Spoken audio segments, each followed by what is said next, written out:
Hi everybody, my name is Christina Mason and I'm an applications chemist at Teledyne. Today we're going to talk about general TOC, total organic carbon, about salt, seawater, which is very hard to oxidize and it can be very troubling, and then also about some maintenance to help everybody get through the troubles that seawater can cause.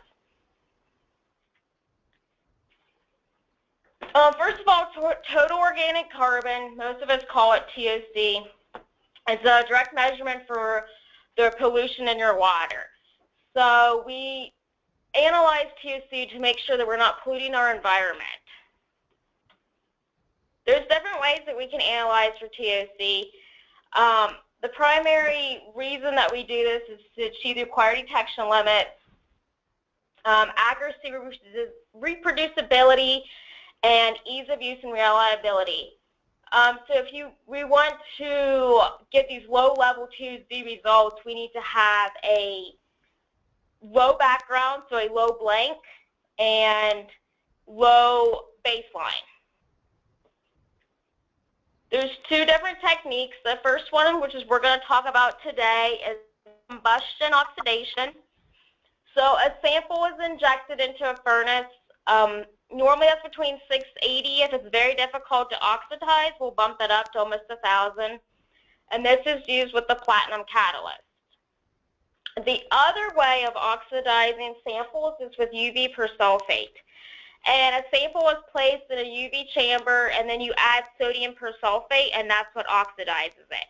So you either have heat and platinum catalyst, or you have the UV chamber and the chemical oxidation. Both units will use analyze for TOC by NDIR. It gives you great results for salt samples, wastewater, surface groundwater. You get pretty low blanks, so that means that you're not contributing a bunch of background to your samples, so you can analyze much lower. You have better precision, and this is also good for samples that have particulates in it. So if you have a little bit of murky samples, TOC by combustion is great, and you also have less maintenance. So for combustion, normally we use like the application that this is used for is groundwater, surface water, occasionally drinking water, but mostly for wastewater. And including in the wastewater is sea and salt water. Seawater is typically about 3.5%. When you get higher to the brines and the industrial effluent, we highly recommend dilution, but seawater for the Lodix is a great application around that 3.5%. So we talked to customers all over, and we said, what do you really need in a combustion unit? You're analyzing murky water, seawater, groundwater. Like, what do we need? And so we needed an instrument that's economical. So there's not a lot of cost. We don't want to be changing out parts. We don't want a lot of downtime. So something that's economical. We need software that we can train employees quickly. So easy-to-use software, load and go, click, we got our results, and they're accurate. Shorter run times mean you get more samples in and out quicker. So with the Lodix, it's 15 minutes for triplicate. For our customers who are not running triplicates, even faster. Easy maintenance, you can pop parts in and out. Priority sampling, so once the schedule is set and you are running, you can go back in and add in those samples. And then you can also import and export with LIMS. So these are all fabulous features of the Lodix. And here is our Lodix. Everyone said, like, what do we need? And this is the instrument that we got together, and it answers all of those problems that we might need. There's a 30-position Autosampler that's right on top. It's easy to add in samples, move them around. There is, you can see here the acid, the furnace, everything's very easy to access. Next, right beside the sample conveyor, we've got the IC sparger to move out your inorganic. So what that basically means is you're taking your sample, you're removing your inorganic carbon, you're left with your organic carbon, and so you sparge out the IC and the glass. You do that by adding your 20% phosphoric acid, so this is all automatically done. And then lastly, to preserve the NDIR detector, we are flowing the gas to the scrubber, to the halogen scrubber, and remove any of your chlorines, which is definitely in there with salt water, and any other wastewater. And then optional, you can add in a sulfate scrubber if you are preserving your samples with sulfuric acid. This is the furnace. It's very easy maintenance. You can just unscrew your top screws on the top and drop the combustion tube in. It's universal 115 volt or 230 volt. It ships as one part number. You just stick in the part that you need. It's up to 1,000 degrees Celsius, and normally we're at 680. And then on the side here, you can kind of see is 0.5 milliliter injection volume. So we can analyze all your samples on the low end and all the samples on the high end with one injection volume.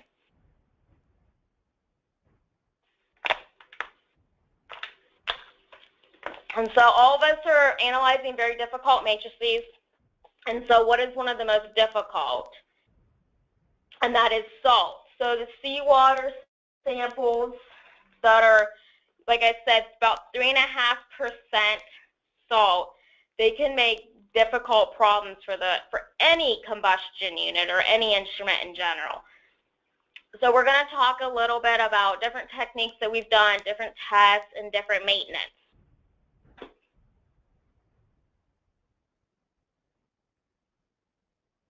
So what are some of the issues that we all face with getting accurate TOC results with low background and good percent RSD? Well, one of the hardest things with seawater is that it always breaks down the catalyst. And so when you're breaking down your catalyst, that's more maintenance. More maintenance means more downtime and more money being put into the instrument. So we want to avoid that. And so what causes that is that you have flow restriction, or the salt will harden on top of the combustion tube. So if we can save our catalyst, that'll help save downtime and the money. And then finally, because the salt does have chlorine in it, you have a lot of chloride ions that can be harsh on the NDIR. So that's why we have that U scrubber that collects some of that chloride out. And also because salt is corrosive, it's very hard on the sample pathway. There's injection needles, the sampling needles, any of that. So those are all issues that we will see with seawater. So we did the first study that we did with analyzing seawater. We made a saltwater solution, just like as you would see as a seawater, different. You know, seawater is not just NaCl. There's other things that are in it. So we made up a seawater solution that's similar to that at 3.5%. And we ran this water through the unit every single day, just like anyone would analyze samples. And so the default setup, the way that the Lodix is normally set up, and is a very great setup, is with just a little bit of quartz wool on the bottom of the combustion tube. It's 1/4 gram. And then it's 17 grams of a small sphere catalyst. And then on top of that is 3 grams of the quartz beads. And then the sample loop, so that's one sample volume, was 0.5 milliliters.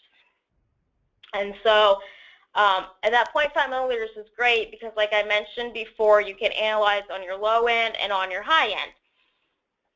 And so for the salt setup, what we want to do is avoid that salt ruining our catalyst. And so we kept the same quartz wool, the 17 grams of the small sphere catalyst, same catalyst then, and then this time we added a platinum screen and a quartz retainer ring instead of the quartz beads, and we kept the 0.5 milliliter sample loop.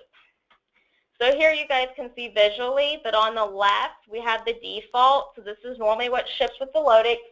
You can see our quartz wool on the bottom, 17 grams, this really small sphere catalyst, and then these beads on top. So for the salt, it looks very same, except now we can see that there is a ring and a platinum screen that kind of holds that ring in place.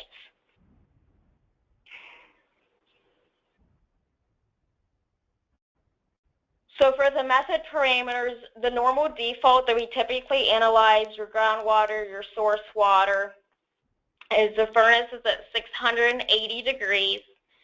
The acid volume is 0.2 milliliters. And as I said before, that's added with the acid pump automatically. The carrier gas delay is 60 seconds, and the sparge time is 60 seconds. And just so that makes sense to everybody, the carrier gas delay time is the amount of time that your sample is sitting in that furnace with the catalyst with heat. And if you leave it in there longer, you have more time to oxidize and break those bonds. And so what we want to do is we want to break those bonds, we want to form CO2 because that's what the NDIR is reading. So the sparge time will remove the inorganic carbon but keep your NPOC or your TOC. And so what we decided to do with the method parameters is we bumped up the carrier gas delay. So you have more time in that furnace to break your bonds and to break down that salt and form your CO2. Because it's been hard to oxidize matrix. But we kept our sparge time at 60 seconds because we found that that was efficiently sparging out our inorganic carbon. So the first calibration that we did, this was with the small sphere catalyst, the platinum screw, and the quartz ring. We calibrated from 0 to 100. And you can see that we've got beautiful RSDs. Our RS squared is 0.9998. It's a great calibration.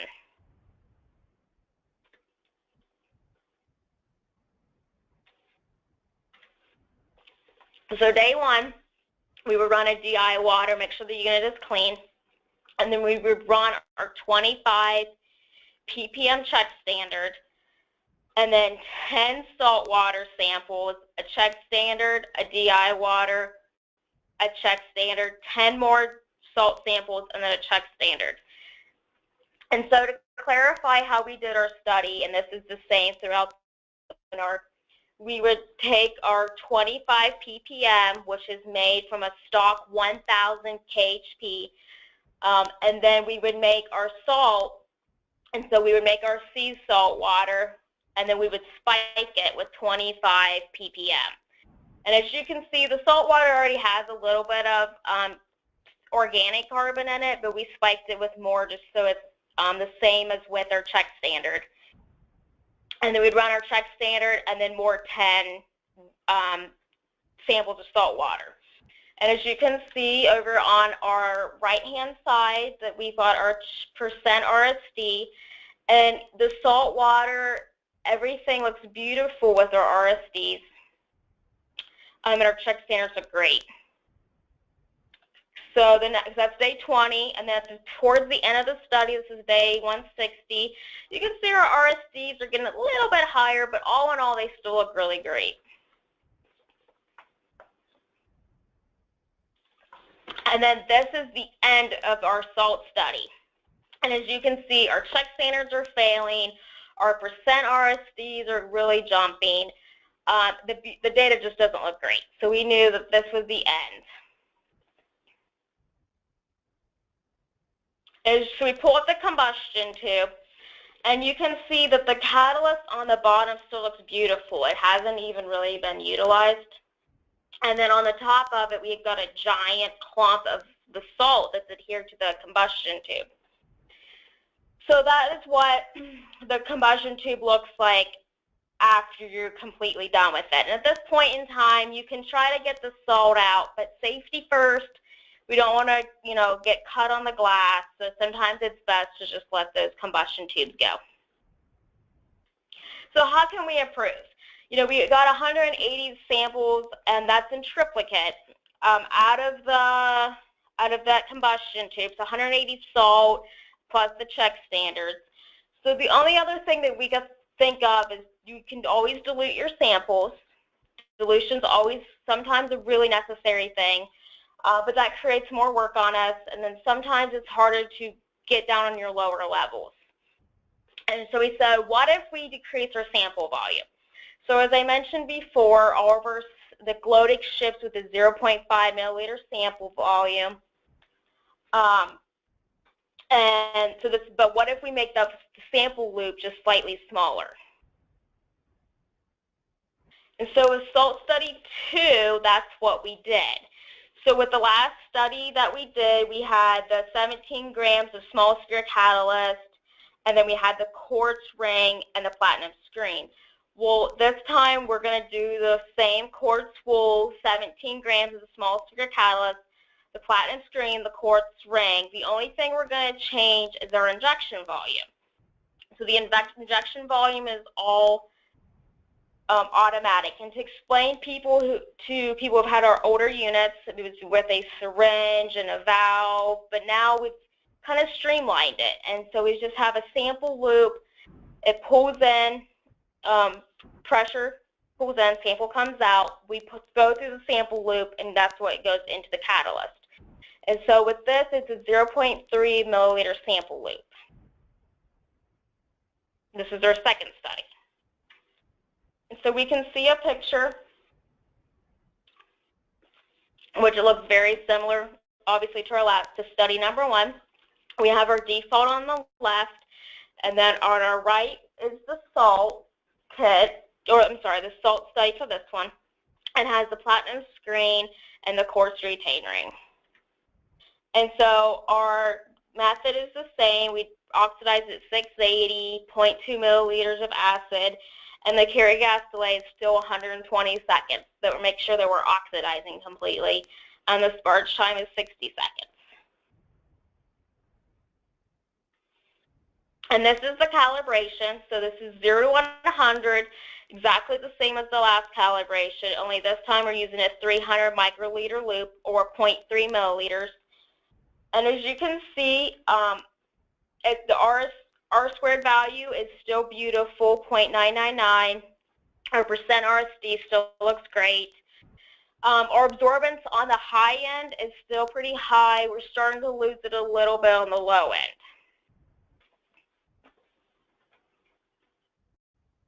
In the study we did exactly the same thing. We would run a rinse, a check standard in the morning, or I'm sorry, first thing in the schedule, and then we would run our salt, and then a check standard, and then a water, a check standard, and then our salt. So it was the same KHP spiked into our 3.5% salt. So we get about 25 ppm of the salt and the check standard.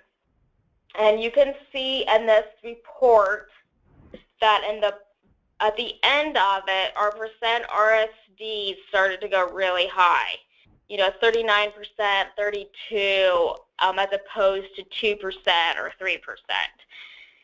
So that's when we know, hey, something's not right. We got to take our combustion tube out and see what's going on. Why are we getting bad percent RSDs? And so as a result, we got about 580 salt samples. So we jumped significantly from using the 0.5 milliliter sample loop to the 0.3 milliliter sample loop. We didn't replace the catalyst. We didn't have to recalibrate. There was maintenance, but not terribly much. The salt tends to corrode the injection needles that go into the furnace. And so we do have to replace those. Throughout the study, it seemed about 150 to 200 samples, and that's in triplicate, when the check standards began to fail. And then we would change out the injection needle and keep going. And so that's 1740 injections, about 580 triplicates. And this is our combustion tube at the end of it. You can see it looks kind of similar to before with the 0.5. This is the 0.3, but the same catalyst. And you can see a large clump of salt at the top of it.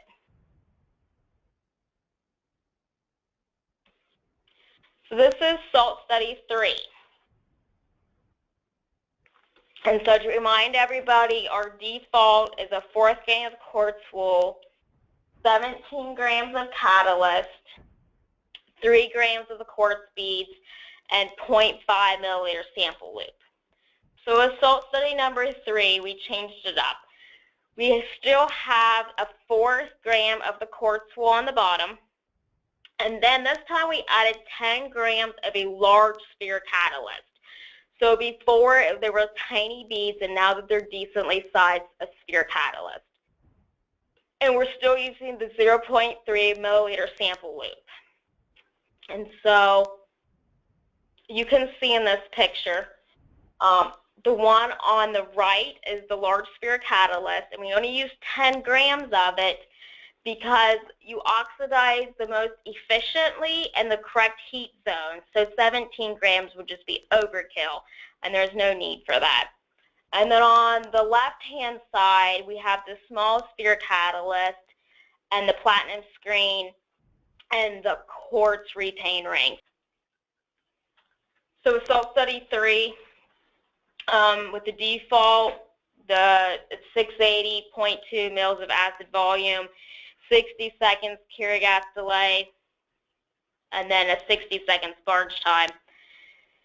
And then with salt study 1 and 2 with the small sphere catalyst, and it had the platinum ring on top, we made the furnace temperature 680, the acid volume was 0.2, but the Curie gas delay was increased to 120 seconds.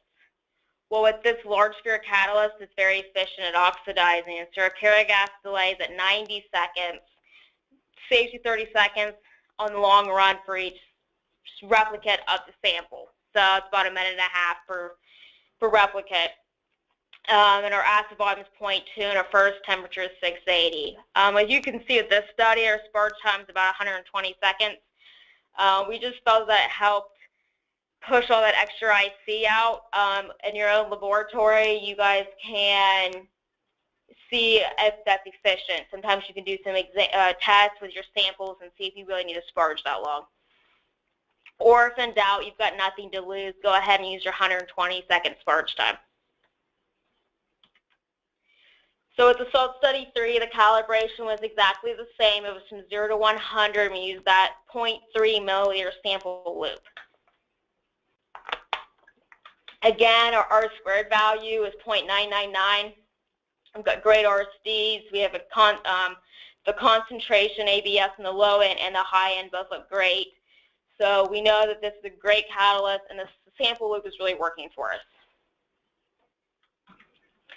So with this study, we got to 620 triplicates of the salt water, plus our check standards. And so as you can see here, we did the same thing, that 3.5% seawater, spiked it with 25 ppm of KHP. Great RSDs, check standards are passing. So currently, our study was at 620 salt samples and triplicates, and that's 1,800 injections. So we didn't have to replace the catalyst. We didn't have to recalibrate. We did have some maintenance, which I will go into, and changing out our injection needles, kind of moving some of that salt around, and I'll talk to you about that. And then we validated this salt study to make sure that what we were seeing was a true result. And this time we got 840 salt samples in triplicate, and that's 2,520 injections without having to replace the catalyst, without having to recalibrate. So that's beautiful. You're almost at 1,000 triplicates. You're well over 2,000 injections. So this 0.3 milliliter sample loop, you still are passing your check standards. Your RSDs are still good, and this catalyst is really oxidizing efficiently. So here we are at 840 samples. As you can see, with the validation of salt study 3, that the 25 passed, the 3.5% salt all look great. Our check standards are passing. Percent RSD are good. It's looking like a really great study. And so what happened? Like, why did we get this? Why did we go from, our 500 with that 0.5 milliliter sample loop all the way up to almost 1,000? So I'm going to go over some of this maintenance. Maintenance is one of my favorite things, actually. I love working on the instruments, so we can definitely talk about maintenance. If you guys have any questions, please let me know. So one of the things that we found was very helpful is if you have a combustion tube, and as you can see in this picture, there's this big clump of salt that likes to catch on top. If you can literally remove that salt, you're taking you're dumping some of your problems out. And so what we would do if we start to see things were, I don't know, not quite perfect, but still pretty good, we'd go ahead and cool the unit down, which is ideal because 680 degrees is very, very hot. So make sure you let that cool down, go to lunch, get a cup of coffee, do what you got to do, and then come back. It takes about 2 hours. It's not a lot out of your day.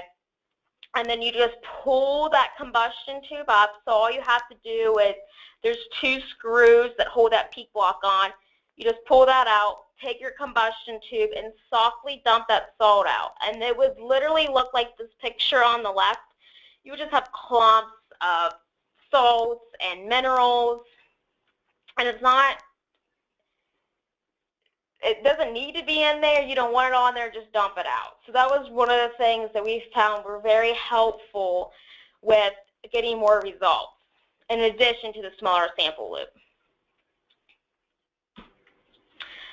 As I mentioned before, the salt is very corrosive, so you have to replace this injection needle. This injection needle that you see on your left is this is the injection needle that goes into your furnace, not the needles that sample out of your vials, because those are very strong. But the ones that go into your furnace is at 680 degrees. There's acid on it, there's salt on it, and so those have a tendency to really get beat up. We placed 3 needles during our study. That was for like the last study. So we got almost 900 triplicates, and we only replaced our needle about 3 times. And those are $65 each, so it's nice to have a couple on hand. Just have them in your lab, and they're easy to change.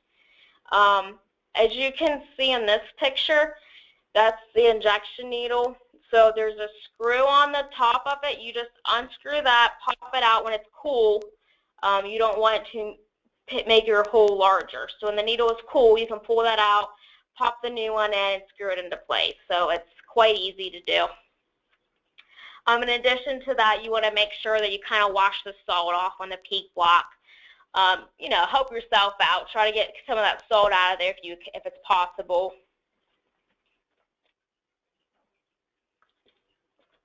In addition to the salt being dumped out, you're changing your injection needles if they start to get really, really broken. I mean, by broken, I mean, as you can see in this picture, it's split. If it's got a little hook in it, sometimes that's okay, but if you start seeing your results do weird things, go ahead and change it. In addition to that, as you can see in this picture, there's a peak nut on our right-hand side. This peak nut connects to this clear lining, and that is where the gas comes from that goes into our furnace. And so sometimes you get a little bit of salt that hangs out on that nut. So when I would change this injection needle, just to make my life easier, it's already cooled off, it's already out of the furnace, I would just take the nut and slide it back, and then I would clip the tubing at the very end, and there would be a little bushing, a clear bushing. I would go ahead and swage another one of those on. You'd get those in the kit box as well, and the instrument is purchased. Easy maintenance. It'll save you a lot of headache in the long run. One of the things that was very, very helpful in us getting lots of results out, especially with the 0.300, is rinses. And so the Lodix has a great water reservoir. And the reason that it's so awesome is because you don't have to change it every day. People have a tendency to forget to change it, and then it kind of collects the background of the lab. Well, with this reservoir, it's pressurized, and so you cannot get it contaminated. It has it pressurizes with the same gas that you're connected to, so you don't have to plumb in anything else. It pulls water out, and it holds 9 liters. So 9 liters it's going to last you a while. You know, check it once a week, make sure you still got water in there, and you're done. You don't have to worry about changing it every day, getting these high backgrounds. And so that was really helpful. The other thing that's nice about the rinses is that they don't take any positions in your conveyor. So if you want to start out in the morning and you want to knock out 7 rinses while you're getting your samples ready, go for it, because it's not good. You don't have to do anything with your conveyor. You can still prep your conveyor. It doesn't take any vials. It's just, you just hit rinse and start, and it'll clean up that catalyst. It'll clean up the whole unit, and you don't have to do anything. Just make sure you've got water in there. Some other maintenance with our glassware, make sure that your mist trap is decently clean. It'll help you guys out. As you can see in this picture, it appears very pretty. If you're running a lot of salt samples, sometimes you'll collect some green or brown water, and that's okay, but after eventually over time, you're just going to have to empty that out, rinse some DI water through it, and then fill it back up with some water. Typically, I add just a drop or 2 of phosphoric acid in there so it's acidified. But just make sure your glassware is clean. Everybody wants good results, and it's hard to have good results when you're collecting mucky water. Some other easy maintenance that can help when you're doing the salt, when you're analyzing for salt, or I mean really anything that's hard to oxidize or kind of on the murky end, is that with our other units, there was the Perm Dryer, and you had to screw them on just perfectly, and if you over tightened it, you might over crank the tubing, or if you underdid it, you might have a leak, and you never really knew like what was the correct tightness for the Perm Dryer.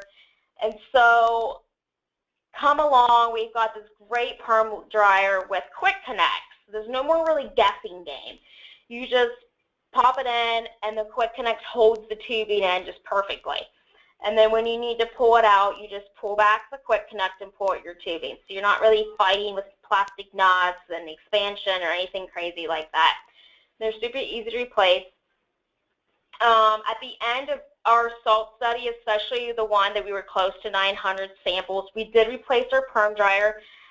We could have kept running on it, but if you see a little bit of green on it, if it's not affecting your flow or your results, you're probably okay. When in doubt, throw it out, pop in a new Perm Dryer. It's easy to do, and it's always nice to have one of those in your stock room anyways, just in case something happens. But if you pull off that side panel where your furnace is at, this is the Perm Dryer, and this is what it looks like. And you can see I have a big arrow drawn. That's where the quick connect's at, and that's the Perm Dryer that wraps around. And one of the last things that's nice about the Lodix is that it's super easy to clean this NDIR. Granted, you won't have to do that very often, but if it does happen, you know, we all get those samples in, and you think it's one thing, and it turns out something else, and you didn't wreck your unit. You just might need to do a little bit of maintenance on it, and that's okay.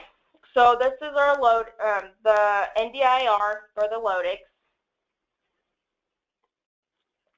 It has so if you need to clean it, there's 4 Phillips screws.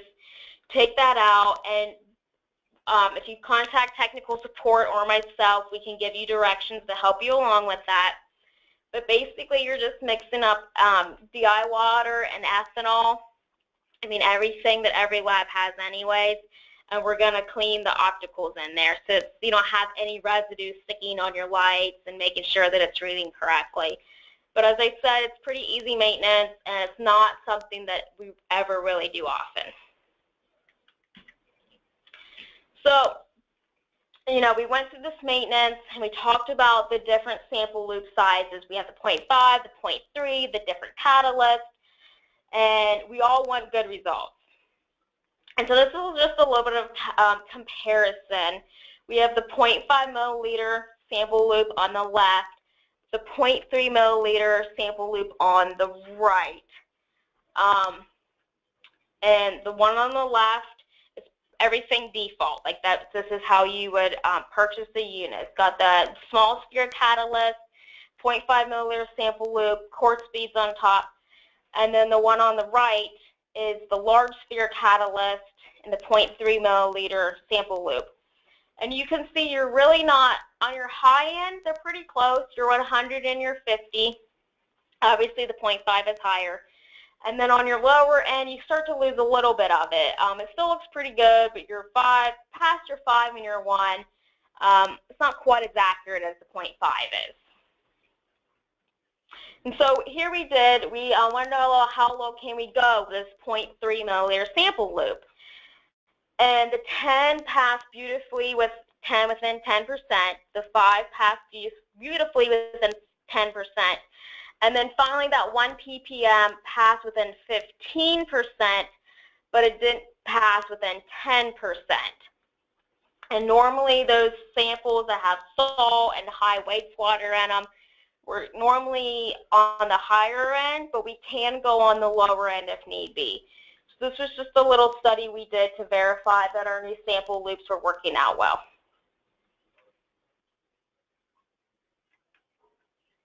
And so, some of the things we asked about the loading. We needed a unit that was economical and low cost, and especially when you're analyzing hard matrices, you might have a lot more maintenance. And with the Lodix, there's no syringe, there's no pumper. We just have that sample loop that I mentioned. There's no stem-port valve, there's no mass flow controller. The needles are not expensive to replace. There's a conveyor, but no carousel. The samples go to the needles as opposed to the needles going to the samples. Extended life of catalyst, and the calibration really remains stable over time. It's not a unit that you have to calibrate every time you use it. It's pretty low maintenance. So, and especially we all need software that's easy to use. So you can create a calibration curve in less than a minute. This is our calibration editor. As you can see, we can take out calibration points if we don't need them. We can editor blank. It's beautiful. It's easy to read. It displays all the valuable information. An 8-point curve is normally, a lot of us will run. It's less than 2 hours, and that's per triplicate. You have the flexibility of analyzing samples compared to your blank or your y-intercept. And then finally, you can analyze relatively quickly. A triplicate's only about 13 to 15 minutes.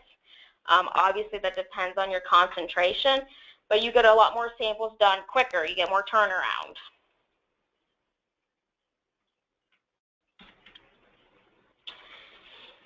Another great thing, especially for us analyzing hard to oxidize samples, there's outlier deletion. So if you need your seawater samples to have a percent RSD that's 5% or lower, you can click it on and it'll pull in an extra one. So let's say you're running in triplicates and you got one replicate that doesn't look quite right. It'll run a 4th one so you get the RSDs that you need. Or you can do this against standard deviation, however your lab works. As I mentioned before, there's easy scheduling of priorities. So if you have a sample that gets ran into the lab and they need to be solved right now, you can just kind of bump that into next. It'll show you. So in the picture you can see what's highlighted as blue. That's what's being analyzed. And then the conveyor picture, it's blue, it's underneath the needles. Whereas gray is completed or green is going to be analyzed. So it makes it easy to know where you're at. And then real-time viewing of the analytical data. So you can see as the sample is being analyzed, we have peaks that are coming out. We can kind of see how the RSDs are going to look. It tells us right up front if it's the check standards are passed or not passed. And so we don't really have to click around a lot. You get the whole picture right in front of you with this software.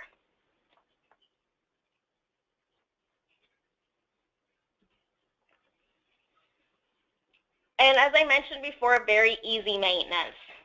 It's easy and fast to access the combustion tube where most of us are working with. That injection loop is right beside the furnace. You have the water reservoir that will hold for weeks or months depending on how often you run.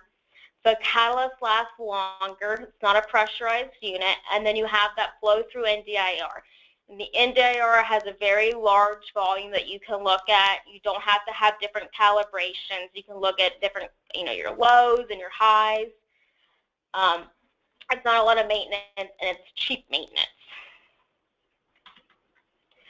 And then optional, we have a mixing module. So if you do have samples that have lots of particulates in there, or they're murky, and you want to make sure that you're getting the best results and it's taking in the whole sample, we do have a mixing module that stirs the sample prior to moving it to the sample position. So it's like giving it a little shake before it's analyzed. And then, as I mentioned, there's the salt kit.